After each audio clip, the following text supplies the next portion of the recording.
শ্রমিকবাদী বৰাদে আহোম ৰাজ্যৰ সকলো কোণৰ অংগছেদ কৰা হওক, যাতে এই ৰাজ্যত কোনো কোণে ৰাজহিংসাখনত অধিষ্ঠিত হ'ব নোৱাৰে।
আপোনাৰ ওপৰত আৰু আমি অত্যাচাৰ চলাব নোৱাৰা হৈ পৰিছোঁ।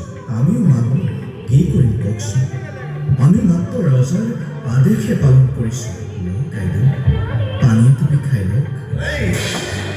তাইক কোবাবলৈহে দিছোঁ, পানী খোৱাবলৈ নহয়। মোৰ আৰু ধৈৰ্য পৰীক্ষা নলবি আৰু বেছি দানৱ হ'বলৈ মোক বাধ্য নকৰাবি। কৈ দে গদাপৰ ক'ত আছে? গদাপৰ ক'ত আছে মই জানো, কিন্তু মই নকওঁ। তেখেত য'তেই আছে তাৰ পৰাই তহঁতৰ এটা এটাকৈ হিচাপ লৈ আছে। তহঁতৰ ধ্বংসৰ দিন তেনেই চকু চাপি আহিছে। তাৰ প্ৰমাণ কি জানো? তাৰ প্ৰমাণ হৈছে এই গদাধৰ মোৰ জীয়াই আছে আৰু মই মৰিবলৈ ওলাইছোঁ। মৰিব লাগে কিয় তই? কিয় মৰিব লাগে? যি সুধিছোঁ তাক খোলা খুলি কৈ দিলেই হয়। মোৰ অস্তিত্ব শেষ কৰি দিলেও মই গদাপৰৰ ঠিকনা নিদিওঁ। এই স্বয়ং ভক্তি, যিমানেই কঠোৰ শাস্তি বিধান আছে সকলো প্ৰয়োগ কৰে এই ওপৰতে, যাতে সাধাৰণ প্ৰজাই গুচি উঠে এই লালুক খোলাৰ বিৰুদ্ধাচৰণ কৰিলে পৰিণাম কিমান ভয়ংকৰ হয়।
জয়